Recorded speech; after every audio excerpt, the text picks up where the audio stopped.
those of you that just joined, welcome. I see some of you here from the last few sessions. We're so glad to have you. We also see some new faces. Those of you that maybe just popped on and missed this, my name's Amber Evans, and I am the Memory Care and Engagement Specialist for LCB Senior Living. And we have about 30 communities throughout New England and reaching into the Mid-Atlantic a little bit. And this is really supporting the communities in the Reading area, as well as some communities in New Hampshire. So this is the third week, or the third month. So this is the third part of a 3-part series. This is the last one we have, so welcome to the final one. And so before I get started and share my PowerPoint, I'm gonna give the stage over to Jennifer. Really quick though, before I forget, we are recording this today, but we want this to be interactive. We want you to be able to ask a question. And so Phil, who's recording this today, he has the ability to, if you wanna ask your question, but you don't want your face to be shown or you don't want names to be said, he has the ability to edit that out. So it's just a generic question and then my answer will come. So no worries there. We want you to feel like the liberty of comfortable to ask anything you want. So I'm going to turn it over to Jennifer. She's going to talk a little bit about the residents at Pearl Street before I get started.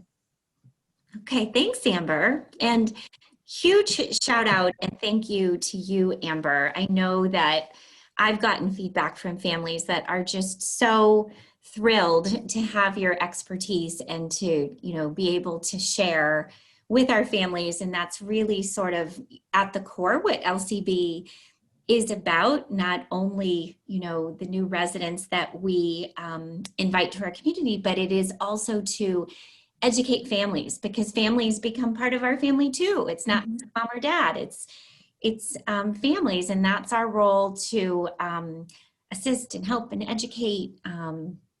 So my name is Jennifer, and I'm the Sales and Marketing Director for the residents at Pearl Street in Reading.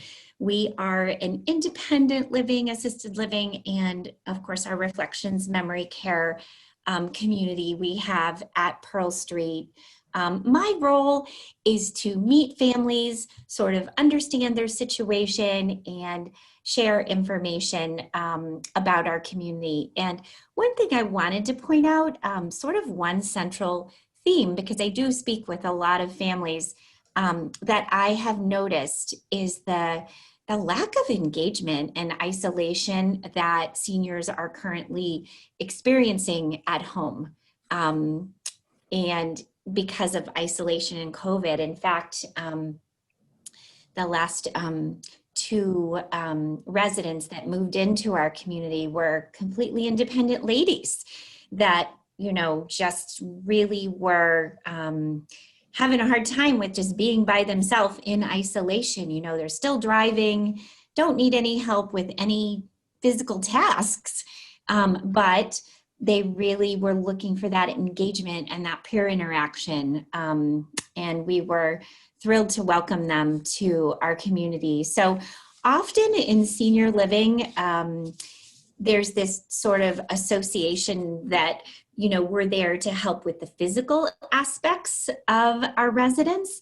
And, the other aspect of the, in terms of the benefit is this huge mental benefit as well through engagement. And that's often not truly understood, that LCB is unique and that we're all about whole human health, and our 4 pillars of human health are integrated on a daily basis.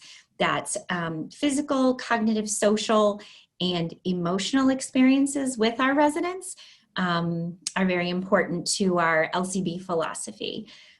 So we do have short-term winter stays and to get through the winter, and I'm happy to speak with anyone that might be interested about a winter stay, and I'm going to put my information in the chat, or if you have any follow-up questions, feel free to email me or call me. I'm here to be a resource for you. So, and thank you again, Amber, and thank you all of you for attending. And it's so wonderful to see all of your faces.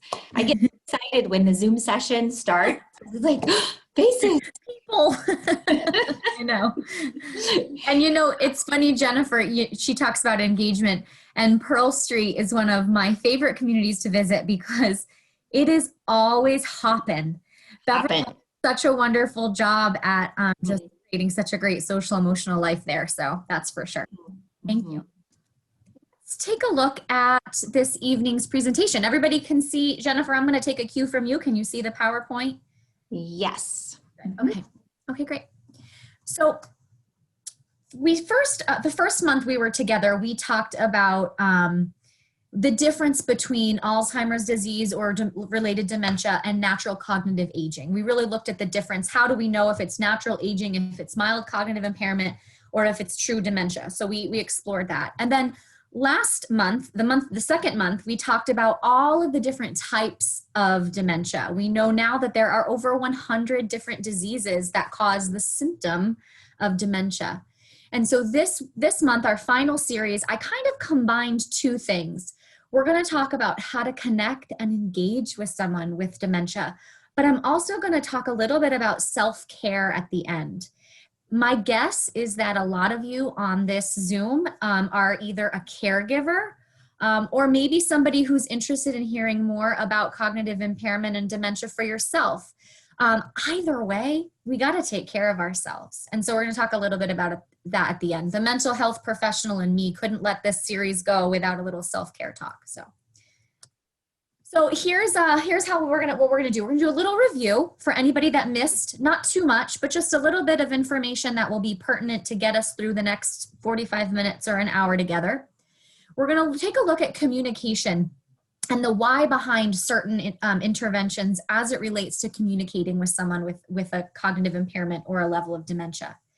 We're going to look at effective approaches and interventions. I'm hoping that at the end of this, you're going to walk away with a toolbox of some things that you can try to connect with whoever it is that you might be caring for or that you love or that you jumped on this Zoom to hear about. And then, of course, self-care for you. Okay, so a little review. So we talked about this last month, but let's talk about it again. And this is why connecting and engaging is so important to learn the skills because of this whole piece about medication. So we know currently that there is no medication that will cure or slow down or prevent Alzheimer's disease or a related dementia like vascular dementia or Lewy body or the like. It's only going to mask their signs and symptoms. Now, we have come a long way in modern science and modern medicine, and we're getting there. And there are certain medications like Namenda and Aricept and the patch and other things that do help, but they actually just mask those signs and symptoms. And I always describe it as if you have the flu, I won't say if you have COVID, if you have the flu, you might have a fever, you might have body aches, and you might have a headache, a temperature. Right? A fever, body aches, and a headache, let's say that. You take Tylenol or ibuprofen, and that masks those three symptoms for you. But it doesn't cure you of the flu. The flu is going to ride its course, right? But it masks, it silences the noise for a little bit. So that's kind of what these memory medications do. They silence the noise to help that loved one move through the day a little bit more effectively. But it's truly being engaged in someone's life that's going to do so much more effectiveness for the progression of the disease than medication will. So, participating in things that are social, that are emotionally stimulating, that are physically stimulating, and that are cognitively stimulating from the start of our life and even with a dementia diagnosis, that's going to do a lot more than a medication can do. We also know that over-medicating someone can result in a secondary dementia, which is like a delirium. So there's this cascading effect. We're on one medication, it has side effects. We're on another medication for those side effects, which causes other side effects. And now we're on a slew of medication. Now, I'm not a doctor, and I don't play one on TV. I think I said that last month. And modern day medicine is powerful. So certainly not saying that we shouldn't access it. But what I am saying is if we know that the way we connect with each other and the way we engage in our life and the way we encourage our loved ones with dementia to do the same, that actually has a deeper meaning than medication, that's a great quality, high quality of life. So let's talk about what that looks like. So communication, I just have to keep moving this little thing around. There we go. So these are just some facts for you guys. 1 out of 4 words are going to be dropped out of a sentence for someone with a memory impairment in early stages. 1 out of 4 word sentence. 2 or 3 words out of a 4-word sentence can be dropped for somebody in later stages. So it could truly mean if you say a full sentence for somebody with a memory and cognitive impairment or a memory impairment in later stages, they may only pick up on 1 word. So you want to emphasize what you're trying to say with that word. So if you're trying to say, Mom, I'm here to visit you today and I love you so much, Mom might only pick up 1 word. So you might want to say, I'm here. I love you. Right? So picking up that one, they're going to pick up on that 1 word. The bigger piece of this, which we're going to talk about in a minute, Mom's going to really hone in more on the sentiment behind it, the emotion-based quality behind it. Residents or loved ones or family members or individuals with dementia rely on sensory-based information to get through their day. And we're going to talk about that a lot today. So we want to speak slowly. This is hard for me. When I visit our memory care neighborhoods, I have to really check myself. I speak fast. My mind is always working quickly. I have a type A personality. So if that's anything like you, it's important to take a deep breath, to speak slowly, to make eye contact, especially in the world of COVID where we're wearing masks and half of our face is being covered. Eye contact and nonverbal communication is going to become powerful. And then we want to give your loved one ample time to respond. And we're going to talk more detail about that in a minute. So I often will give this presentation, a different version of it, but to our frontline care associates and engagement associates who might be working with residents and who might be experiencing a behavior. Now, the word behavior can be seen as a bad word. So before we even go into it, I want to just say behavior is just an unmet need or an unmet need, right? Or somebody's might be in distress. Behavior is communication. We all have a behavior, right? When I'm grumpy, I might have a behavior and speak crass to my husband, right? We all have behaviors every day. It's really just a way we communicate, right? It's a basic human need. And if you think about Maslow's hierarchy of human needs pyramid, right? What we all had in high school or college, our basic human need is to be loved and to feel loved. That's our basic core need. So sometimes the behavior is exhibiting because does that person feel lonely and afraid? And because they have dementia and they've lost the ability to communicate like they once did and take in verbal information like they once did, they're exhibiting that in a behavior, right? Are they sick? Are they anxious? Are they simply cold? I had a resident I was working with one time who kept lashing out and having kind of these episodes in the dining space when she would come out of her room. And after some investigation, she had pebbles. They had gone for a walk outside in the courtyard and there were pebbles in her shoe and the pebbles were hurting her feet. And once we took those pebbles out of her shoe and she was able to walk out into the dining space pebble free, some of that behavior went away. She was uncomfortable. It was hurting her. But because of her dementia, she couldn't articulate that. So are they experiencing pain? Jennifer talked a lot about engagement.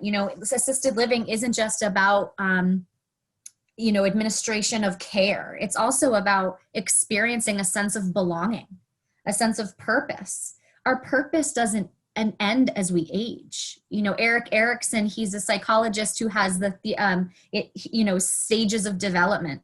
And his final stage of development is his 8th stage, where he talks about how seniors are placed in this stage of integrity and wisdom or despair, right? And that's going to kind of help. They're going to fall in one of those stages. And so being engaged, having a sense of meaning, even in our senior years, having a sense of belonging and purpose is going to help people fall into that wisdom, integrity, and despair, and to look back on their life. dementia or no dementia, and say, wow, you know, I've really done a lot for myself and my family in this world. But if we're living, you know, I think about my grandmother who lives in Delaware, and she lives alone, and she's 95 years old, and she is witty. She still has her memory, but she has no purpose. And so she forgets sometimes about the amazing 4 children that she raised. And she forgets about this wonderful career that she had as a teacher sometimes. And she forgets about the marriage that she had to a military husband, because she's living in a place of despair currently. And we always talk to her about how wonderful assisted living would be, because she'd have friends. She'd have, you know, we love in senior living to give little jobs for our residents to do that, you know, whether they're a resident ambassador or they help deliver the papers to their friends, things like that. So behavior can be, I don't feel like I have a sense of purpose. I feel like I'm kind of wandering in space. Do they feel overwhelmed and frustrated because they cannot do or don't understand what they're being asked to do? So we follow what's the Alzheimer's Association would call a habilitation model. So we're not necessarily there to rehab our residents to relearn skills they've lost. We have occupational or physical therapists that could help with that. But we help habilitate the skills they currently have. If wherever they're at in their dementia process, they can still button up their shirt, but they can't tie their shoes, then we would say, Joe, why don't you button up your shirt while I help you tie your shoes? And then maybe we sing a song with Joe to help Joe have that experience in a more positive way. So oftentimes we might be asking our loved one to do something that they've lost the ability to do. And so they're frustrated and they feel demeaned in a way, right? Their dignity feels lost. Or that because we might not be speaking slowly enough, we might not be using enough nonverbals, they might not truly understand what we're asking of them. And so it reacts in a behavior. Okay, my favorite slide. I know this looks confusing, but hang with me. We got this. So we talked a little bit a few months ago about 2 parts of the brain, the amygdala and the hippocampus. So just to remind you, the amygdala is the part of the brain that controls our feelings and our emotional-based memories. Our hippocampus is the part of our brain that controls logic,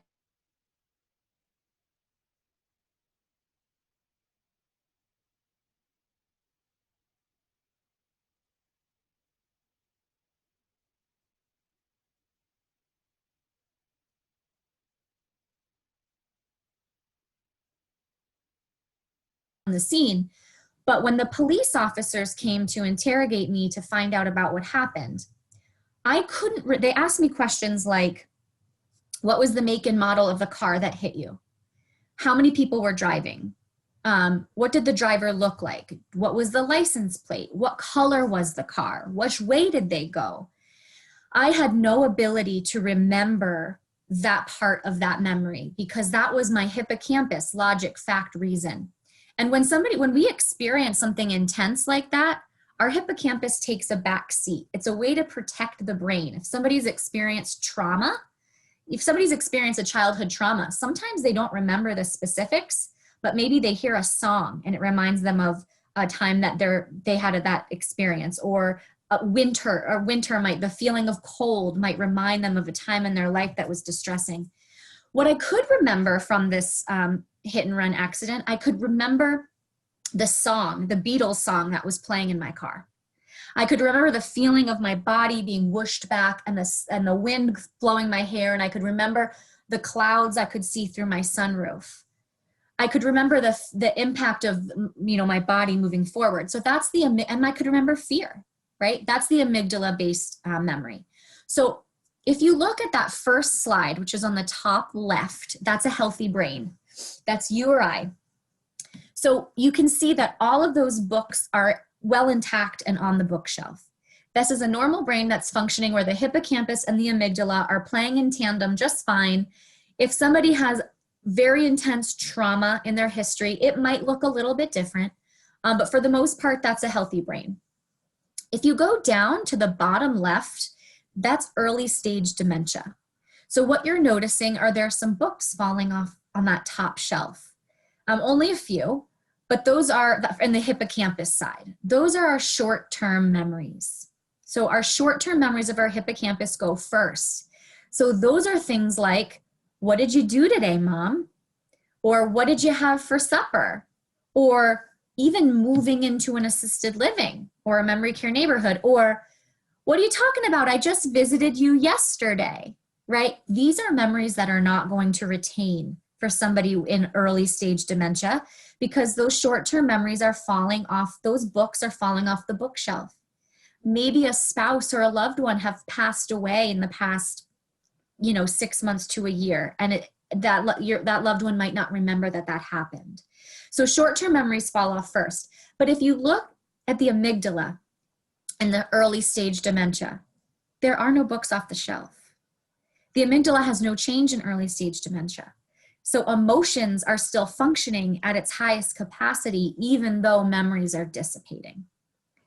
So I have to move this little thing so I can see the next bookshelf. So if you look to the top right now, you see mid-stage dementia. You see that all of the books on that top shelf have fallen off. Short-term memory's gone. You see middle-age memories have started to dissipate, and even some in adulthood. So what you're seeing is there's a degeneration of the hippocampus.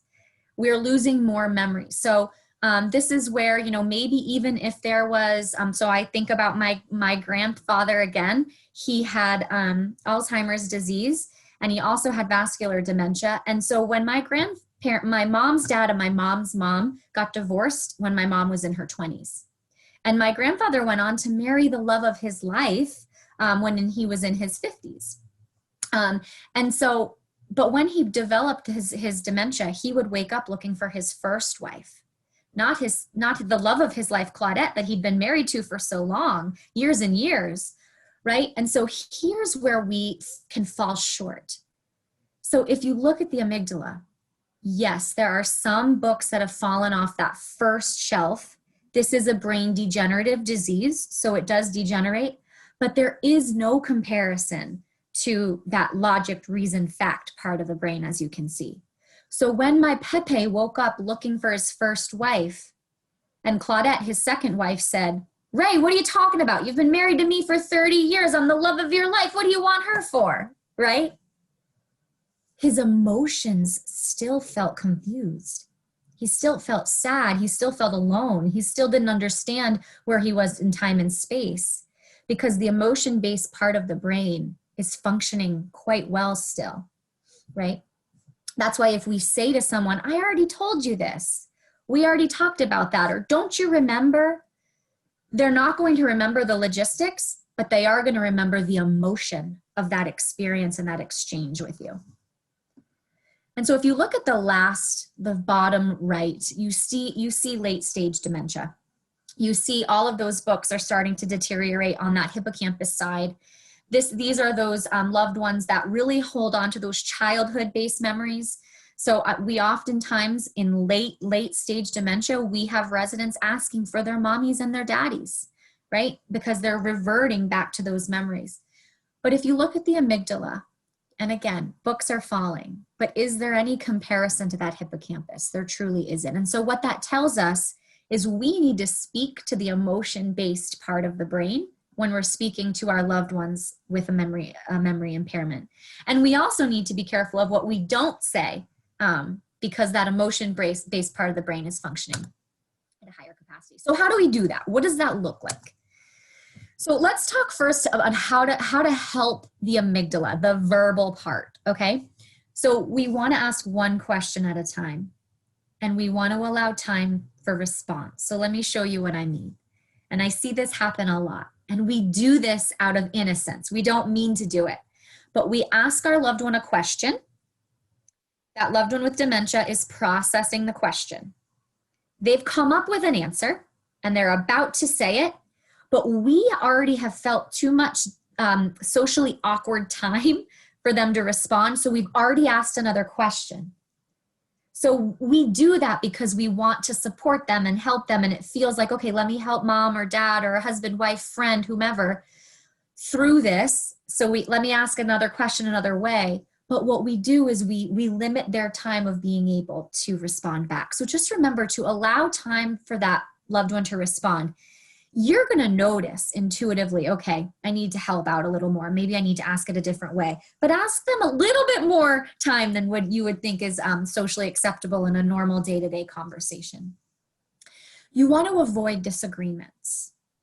If you visited yesterday and you dropped off a meal and they said, what are you doing? I haven't seen you in so long. We don't want to say, I was just here yesterday. What are you talking about? I brought you lasagna, your favorite. Did you eat it yet? We don't want to shed light on that. We want to say something like, you know what? I just missed you. I'm glad to be here again, right? We want to avoid disagreements at all costs. We want to apologize. This disease can rob people of their pride, their beauty, and their confidence. And so we want to give that back to them. And I'm going to talk about a technique in just a little bit that allows us to do that. But even if we're not wrong, we want to apologize. We want to give them their pride, their beauty, and their confidence back. And we have the power to do that. We want to include that person in in conversations. So often I will see people having a conversation about an individual with dementia around them, but not to them. And a phrase I always say is, they have dementia, they're not stupid. They have dementia, they're not stupid. Can I say stupid on TV, Phil? But they can still potentially understand exactly what you're saying, but they don't have the ability to communicate back or to stand up for themselves or to include themselves in that conversation. So if it's appropriate, if it feels okay and emotionally supportive, include them in those conversations and conversations about their outfit, about their care, about their meal, about what they want to do in the day in a way that's supporting them. Otherwise, have those conversations that maybe wouldn't be supportive depending on their level of dementia, where they're at a space away from them. We want to speak to the person as an adult. Oftentimes this disease will show us we see like I hear people say, well, it's like they're reverting back to childlike tendencies. We need to remember that they're not children and they're still dignified adults who have lived a beautiful, fruitful, wonderful life and deserve our respect to treat them as an adult, even if their cognition is having them revert back in memory and whatnot. And we want to use encouragement, reassurance, and praise. When I'm training our frontline associates, which tomorrow I get to do our 8-hour dementia training virtually for our company, I always like to remind folks, always say thank you. Even if whether we're providing a shower, whether we're bringing them a meal, whether we are assisting them with coming to an engagement opportunity, or just always say thank you. It has been so great to spend time with you. That can go a long way. So this is actually the Alzheimer's Association Caregiver 10 Commandments, and I just included, it's everything we talked about. You can find this right on the Alzheimer's Association website. Agree, never argue. Redirect, never reason. Distract, never shame. Reassure, never lecture. Reminisce instead of saying, remember, right? I have a great story about that when I think I shared it a couple months ago where my mom was having a conversation with my Pepe, who was pretty far in his Alzheimer's disease. And they were looking at a picture of the Eiffel Tower. And my grandfather was stationed in Paris when he was in the Air Force. And so he lived in Florida at the time, and they were looking at this picture. And my mom says, "Dad, what are you looking at?" And he says, "Oh, it's the Eiffel Tower. I just drove by it this morning on my way to work," right? And he's in Florida. And instead of my mom saying, "Oh, Dad, what are you talking about? We haven't been in Paris in years," or instead of saying, "Remember the time when," she just said, "Oh, Dad, does it look as beautiful as it ever did?" I so enjoyed going to that crepe store down the street after we would go to church right near that Eiffel Tower. And that time that Mom fell down the stairs at the military ball, and then my Pepe and my mom started laughing. And just the ability to reminisce without having to remember. It's the emotion of the crepe store after church that my mom honed in on. It wasn't where it was. It wasn't Paris. It was the feeling. And so we can still reminisce in this disease. It's the emotion of it that brings us there. So repeat, never say, I told you already, right? If you told them already, guess what? You can tell them again. We just want to repeat. Say, do what you can, never you can't. Ask, never command. Encourage, never condescend. And reinforce, never force. So the Alzheimer's Association gives us that resource. So just a few things about reality orientation. Hopefully all of you guys know this, but just in case, being forced to face the truth when you have dementia, when your hippocampus isn't functioning in the same way, can actually lead to an escalation of negative behaviors, right? So we don't want to reality orient. Mom, or dad, or honey, or whatever, you now live here, right? You live in this place now. They might not know what that means, and suddenly they have this awareness of their time and space that is based in reality when they're living in a different place because of their cognition. So if their internal clock, if their internal reality was that they just had breakfast with their mother in the dining room, then that's where we go. Is she as beautiful as she always was? Is she as beautiful as she always was, right? You don't have to say, Mom, your mom died in 1956, right? You go with it. We don't attempt to correct a person's sense of time or space if they're in that different ability. We talked about that. And this is exit seeking before you go. That's really more for our caregivers. We often will educate them. If a resident is saying, I want to go home or get me out of here or things like that, we remind our frontline associates that home isn't necessarily a place. Home is a feeling. So when somebody says, I want to go home, what they're feeling is, this doesn't feel like home. And so what can we do to help them have the things in our community that remind them of home, that help them feel at home, that help them feel that sense of connection? But one of the things I like to do is, and I think I'm seeing things in the chat, so I don't know, let me, I'll have to look at that after. So peacock moments, we've talked about this before. So if you look at this beautiful peacock, this is a metaphor that's from a book called The Brass Ring Memoirs. So that's a wonderful book, and it's written by Kelly McCarthy, who is our Director of Memory Care and Engagement and my very dear friend and mentor. And we talk to each other about 60,000 times a day. And so tomorrow's training, I'll be doing her training based off that book. So The Brass Ring Memoirs is a great book for you to access if you never have. Again, Kelly McCarthy is the author, but in her book, she talks about the concept of a peacock moment. And I said before that our loved ones with dementia oftentimes are robbed of their confidence. Oftentimes they're robbed of their sense of beauty. And oftentimes they're robbed of their sense of pride. And if you look at a peacock, when it has its feathers out like that, it feels beautiful. It feels proud. And a peacock doesn't just stand there. It typically struts around, right? And so it feels confident. And so as you go about your day with, if you're on this today because of a loved one, walk away from that experience and say, did I just give them a peacock moment? Did I just make them feel proud?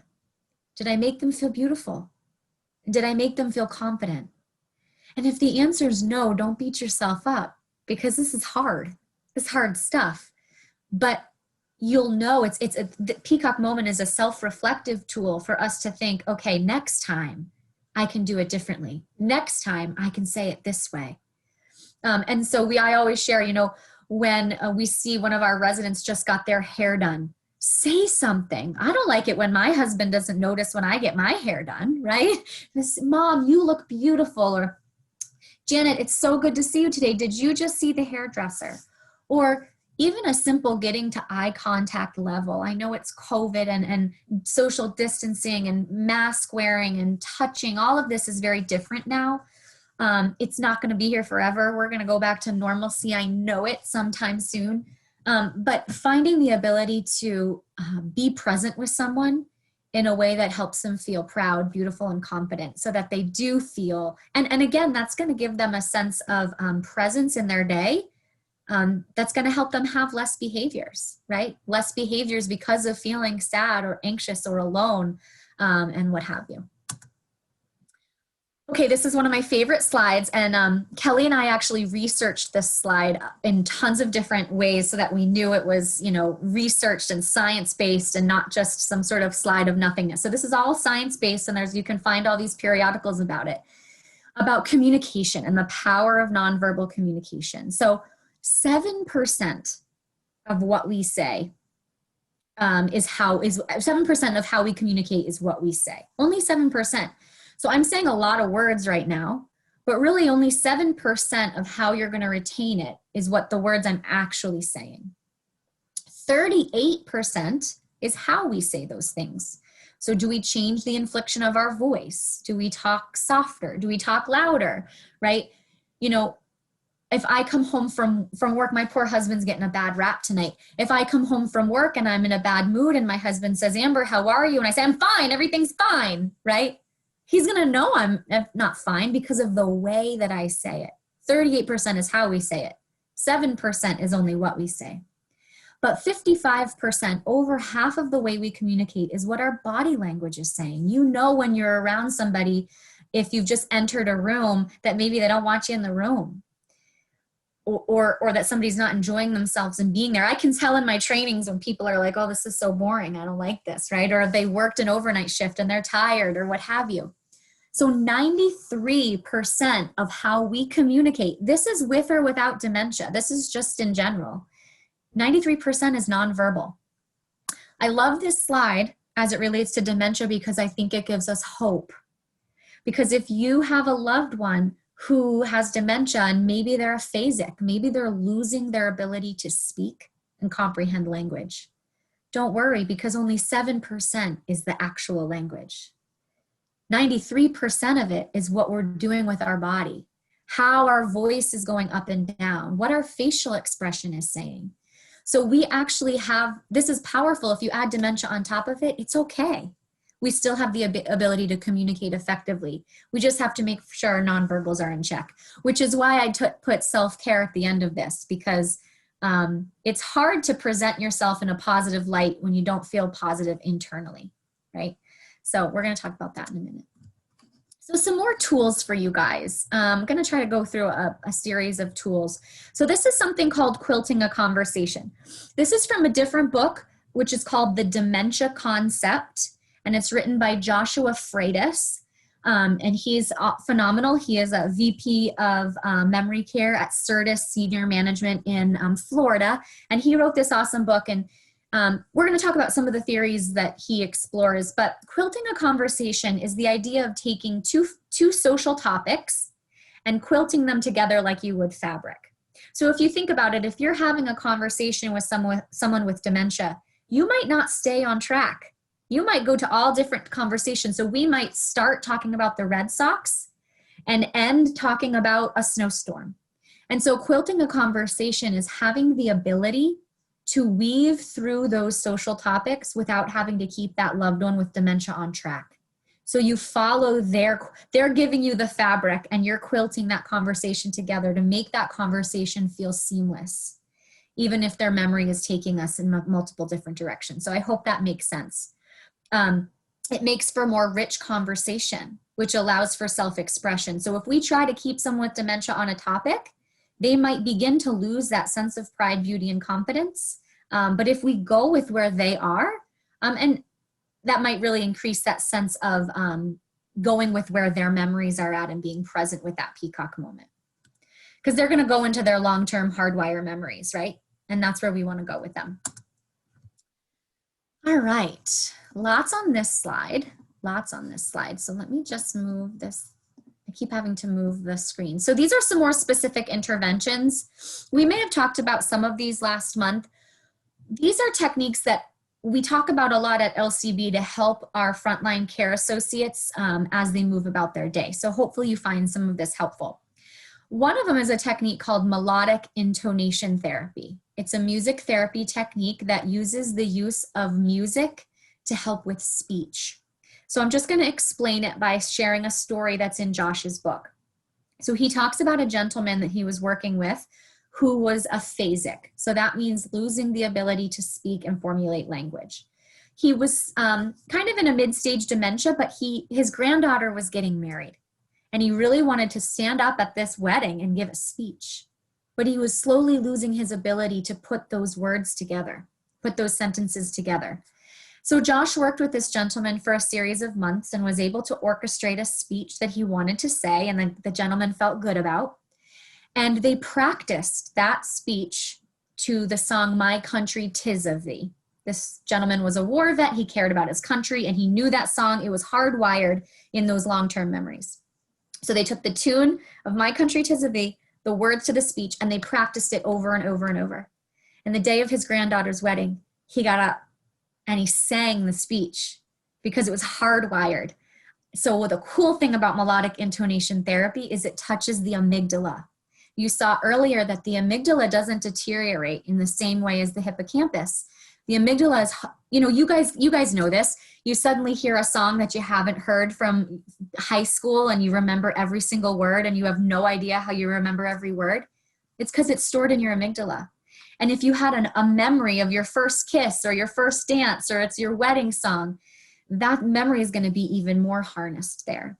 So we can use music, even good morning to you, good morning to you, good morning, mom, good morning to you.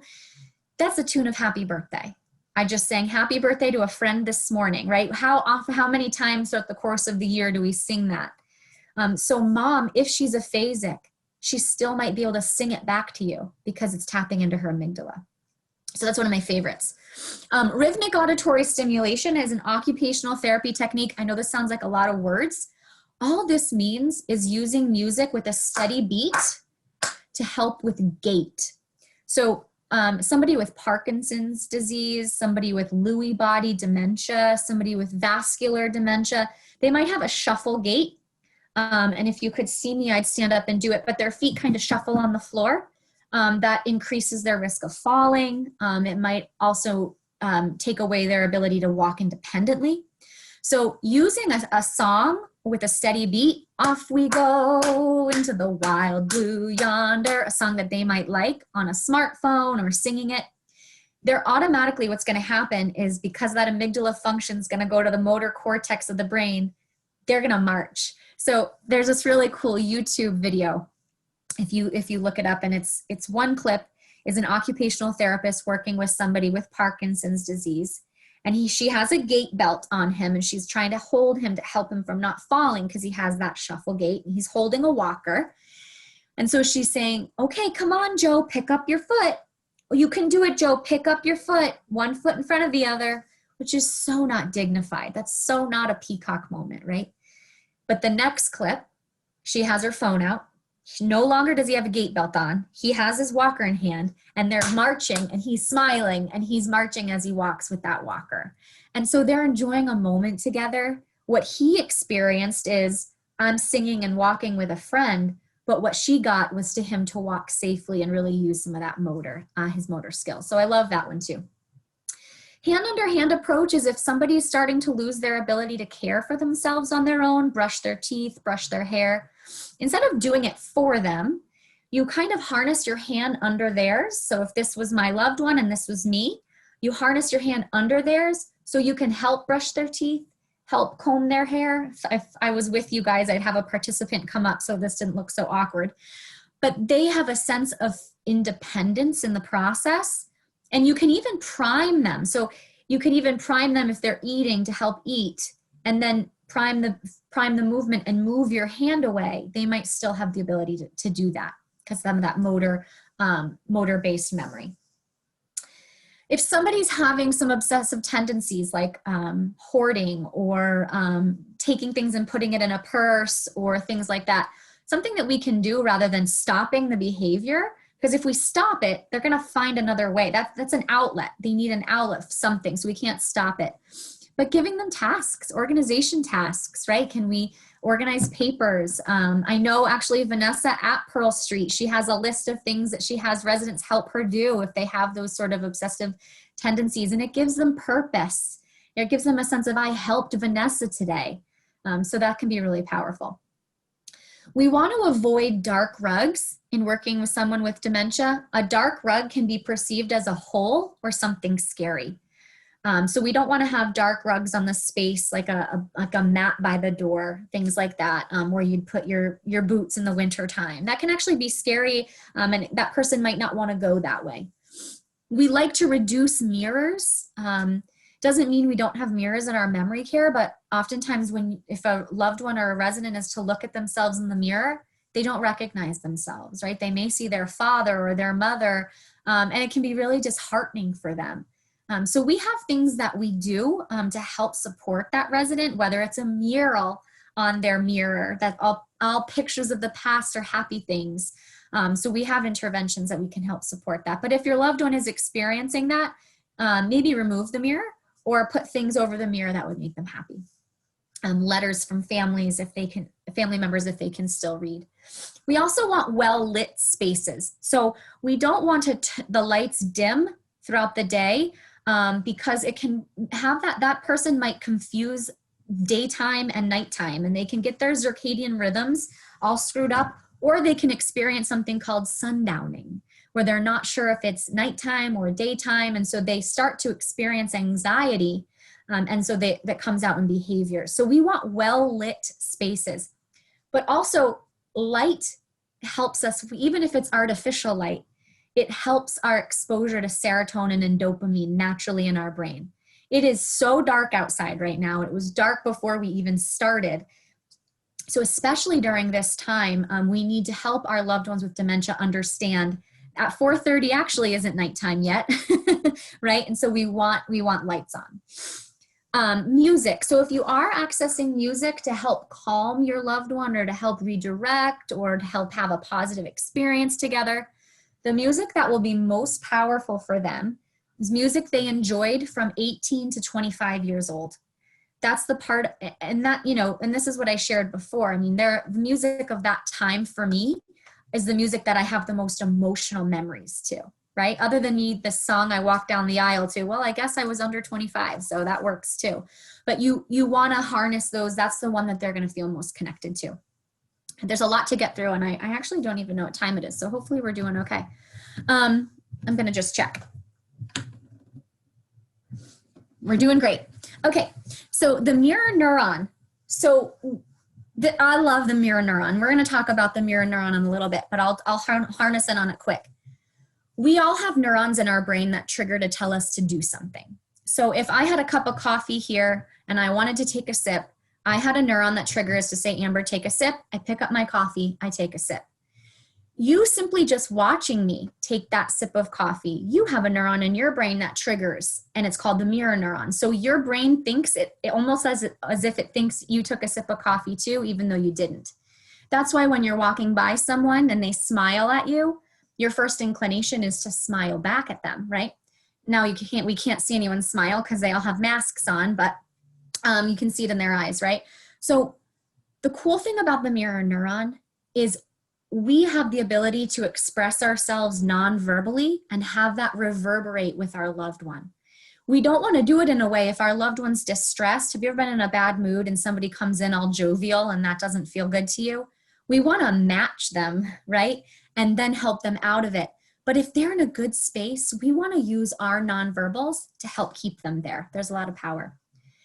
And then quickly, and take 5, save 20. This is a technique that we use with our caregivers to help them when they're administering care. All this means, this is Joanne Cohen-Cost in her book, and she talks about connecting with your loved one before asking them to complete any task. So maybe you have to get your loved one to a doctor's appointment and you're running late. You go in and you say, come on, honey, we got to get dressed. We got to get moving. We got to have breakfast. We got to go out the door. Our appointment's at 9 o'clock. You're going to get resistance, right? You're going to get the pillow or the sheets over the head, right? They're not going to go. But if you take 5 minutes, for some loved one, it might be 2 minutes. For another loved one, it might be 10. We don't get hung. We don't have to say, oh, it was only 4 minutes and 30 seconds, right? It's the essence of it. Take a few minutes to connect. Good morning. I love you. The sun is shining. You know, connecting with that loved one. We still have this Afghan on this bed. I remember this from when I was a little girl. Whatever it is, connecting with your loved one in a way that's positive And maybe you're helping them out of bed, or maybe you're giving them breakfast, or maybe you're getting their meds ready, whatever your role is in their life, before even asking them to complete a task. And so that's something we teach our frontline teams, to know enough about each resident. We have something called the Discovery Book, where they find out about a resident's past and who they are and what they love, to know enough about that resident to connect with them before getting them out of bed, before administering a shower and the like. That was a long slide, guys. We made it through. We've talked a lot about this already, but we want to ensure that we're providing emotional validation for somebody with a cognitive impairment because of that amygdala. You guys know what it feels like when somebody, you know, invalidates you. And so if somebody's saying, I want to go home in our communities, instead of saying something like, you live here now, you can't go home, this is your home, that's invalidation. That's not validating an emotion. I want to go home is the way a resident is saying, I need something. I need you to help me. And so our job is to validate that and non-verbally and verbally, and to redirect them in a way to find what that is. And I have a whole piece on this, but because we're a little behind on time, I'm going to keep going. These are just some other interventions. I think I've talked about a lot of these. Mindfulness conversation prompt is if your loved one is in a space where it's hard for them to communicate verbally. You can do something called a mindfulness conversation prompt, which is talking about things that are in front of you. The Afghan on the bed, the colors of the rug. And that sounds a little crazy and new agey, but that present space might be able to help them come out of their own space and be present with you. The smell of pine, we release the scent of pine in our memory care neighborhoods because research shows that it always smells like Christmas at LCB. It releases a neurotransmitter called glutamate. And glutamate helps with concentration and learning. And so it kind of helps with that natural release of glutamate. We also have our care associates are wearing green uniforms, lime green uniforms. So lime green is actually the last color we lose the ability to see. So putting that aside, if we all have a yellowing screen over our eyes as we develop this disease, and it darkens as time goes on, as the disease progresses, and it makes it really hard to see color contrast, and to see depth perception, and to see a lot of colors. But lime green stays true even through that darkening screen. So our residents, if a care associate approaches, they know, oh, that's somebody in a lime green shirt. They're here to help me. They're one of the helpers, right? And so that can really help them identify. It takes 35 days for somebody with dementia to make or break a habit. So after about that month transition period of them moving into our community, they understand and recognize that's somebody there to help me.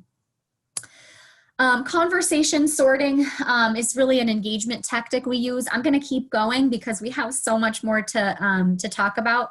The musical breath program I love because you can use this in your homes. We use this in our communities. This is a trademarked technique from that same book, The Dementia Concept, where we play upbeat, well-known music in the morning. Music that helps our resident with get on the right foot, help with serotonin production. They might recognize the song from that 18 to 25 years old.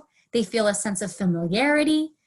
But in the afternoon, we'd switch the music and we would play still upbeat, but we would have it not well-known and we would have no words. So that if our residents are eating together, that they're not trying to sing along while they're eating, which could be a choke hazard.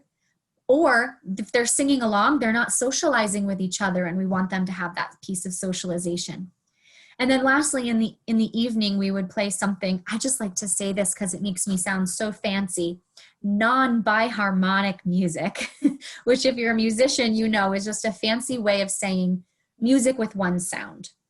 A harp, a cello, classical piano, but only with one side.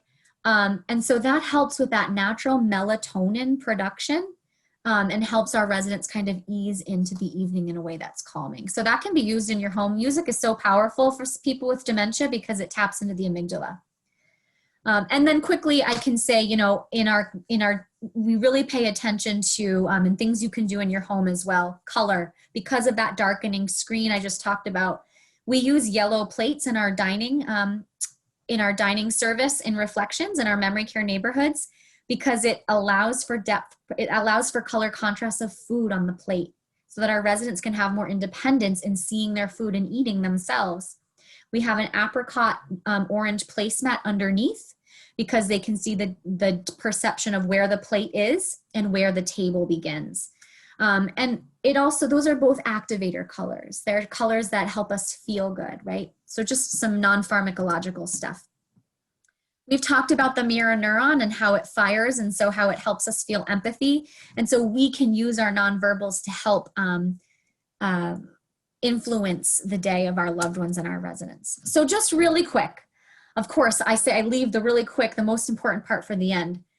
If you're on this Zoom tonight because you are a caregiver, one of the important things to know is that self-care for you is a priority, not a necessity or a luxury.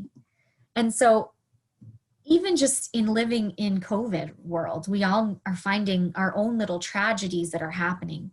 And it's so important for you as a caregiver to find time to do things for you. And so often I hear people say, I don't have time, you know, I don't have, and so this doesn't mean take a week vacation and go to the spa and find yourself in Miami on a beach somewhere. This means finding little things every day that you can do for yourself. I know for me, it's simple things like turning my phone on airplane mode so I'm not getting notifications from a certain time to a certain time, or spending a little extra time in the shower to just kind of take some deep breaths, on whatever it is for you, mindfulness or prayer or affirmations or gratitude before you start your day. That takes 3 minutes, but that can really do a lot to the way that our neural pathways are processing stress. So really quick, there was a Pittsburgh, this was a 4-year study, and they were looking, they were measuring seniors, specifically seniors, so not like a child parent situation, but seniors caring for their spouses with some sort of an ailment. So it was a spouse caring for a spouse with Alzheimer's or with cancer or with MS or something. 63% of the time in this study, and this takes my breath away, the caregiver was the one that passed away before the one with the ailment, before the one with MS, before the one with cancer, before the one with Alzheimer's disease or Parkinson's disease. And this isn't intended to scare anybody, but to shed light that caregiver stress has vast effects on us from a biological, molecular, physical level. And if we're not taking care of ourselves, we certainly are not there to take care of the people that we love the most. And so, you know, we would never, you know, Kelly McCarthy in her book, she talks about putting on your own mask before assisting those of others, right? If you are suffocating on an airplane that's falling, you can't help anybody else because you haven't put your own mask on first. And so that's so important as it relates to this. Caregivers are suffering from depression. Depression comes out in physiological ways. Our caregivers are less likely to exercise or eat things that they should, right? They're researching all this stuff about dementia, and the next thing they know, it's 10 o'clock at night and they got their family food, but then they're sitting down eating a piece of pizza before they rush to bed, right? They're not taking care of themselves. They're not getting enough rest. Maybe they're not going to see their physician when they're sick because they're spending all their time going with their loved one to take care of their ailment. So the point is, take care of yourself. And so there's a lot of this that I could hone in on, but what does self-care even look like? Sometimes it's setting emotional boundaries. Sometimes it's not doing all those things that you just don't want to do, right? It's okay to say no to some things, to other areas of your life. It's building a support network. I always say, if there are 5 people that you can call, you know, my mom had stage 4 breast cancer and somehow made it through, and she's in remission 5 years. This was 5 years ago. And I was advised at the time by a wonderful friend to say, build a support network. So I reached out to 5 people, and this is now what I always say to caregivers when I do these talks, that you could say, hey, mom, dad, husband, wife, friend, so-and-so was diagnosed with Alzheimer's disease. I have no idea what the road ahead is going to look like, but I know that I'm not going to be able to do this alone. Would you be willing to be there for me? And I don't know what that's going to look like yet. It could be helping watch my kids. It could be bringing mom to an appointment. It could be, maybe just listening to me cry. Would you be willing to be one of those people I could call on? And guess what? They're going to say yes or they're going to say no, right? So now you know, but you build that support network. Reducing stress, giving yourself coping measures. So again, this doesn't have to be anything grand. I know for me, before I go to bed, I pull out this tiny little journal after I put my phone on airplane mode, after I've done all my work emails and I've gotten my 3-year-old to bed and I've done the things I need to do. I pull out this journal and I write 2 things I was grateful for in the day, even if it was the worst day in the existence of the world. And I hear you, if you're a caregiver and you're like, I can't find anything to be grateful for when things are really hard. I bet you can find 2. And so that consistent mindset takes 21 days for you or I to make or break a habit. 35 for someone with dementia, 21 for you or I.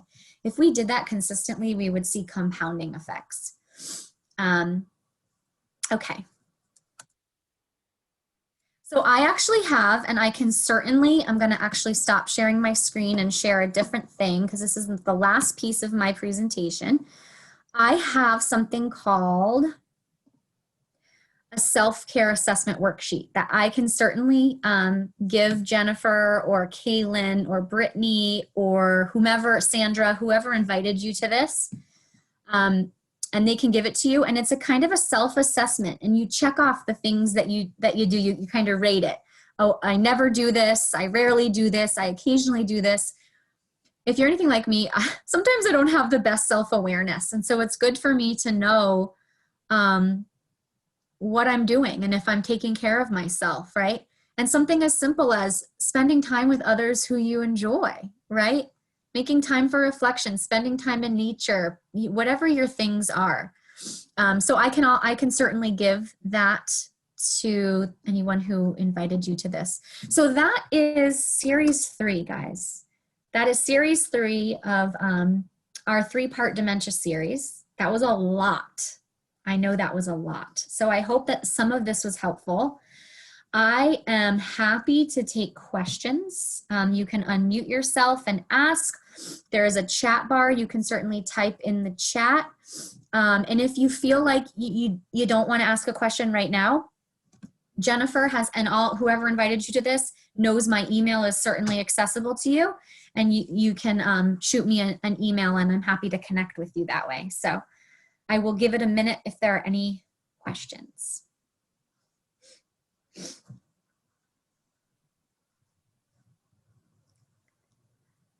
Maybe that means I answered all of them. Okay. All right. Well, oh, Patty has a question. Okay, I'm going to unmute you, or I'm asking to unmute you. Hopefully it. I was just writing something in. Oh, okay. Sorry. So I know you said you didn't have enough time, but if you can give me a tip or words for my mom always saying, I want to go back to Florida. Okay, so my first question would be, how long has she been saying that? Since she got to Massachusetts. How long ago was that? In June. Okay. She moved in September. I would want to find out what it is about Florida. What it is about Florida. Is it a sense of independence? Is it a sense of home? Is it a physical thing? Is it... She misses her home. She goes on to say, I miss my home. Oh, yeah. Does she have things in... So this is something that was super important, and hopefully this is true, but does she have, and if not, let's hook it up. Does she have things in her room, or she has an apartment now right in the community, from what I'm hearing, that are things from Florida? So the bedspread that she had there, pictures that she had there, tchotchkes that were out and about in her home, just things that, so she looked around, she looked at her home in Florida. Okay. So that is so important. So often family members will say, I feel so, I feel so bad for mom, and I just want her, I'm going to buy her all new furniture, all new stuff, and get her a whole new makeover for her space so that she has all new cozy things. Yeah. So our intention is so good, but what we miss is that that's not home. Home is whatever Florida looked like. For me, home is this turquoise quilt bedspread that my mom made me when I was, 12 years old, that I brought to college with me and I still have as a almost 40-year-old woman in my home. So the things that would remind her of Florida. So if you could bring those to the community, that would be one step. Another step is I'd want to work with the team on who mom is and what she enjoys and what she likes, so that where she is now feels like a sense of home. Because I'm hearing a little bit of she misses the physical space, but I'm wondering if that's independence, missing a sense of independence. Okay. But I'm wondering that I might get to meet her, so maybe I can spend some time this week. Does that work okay? Thank you. Thank you so much. You're welcome. Hopefully that was helpful. Anyone else?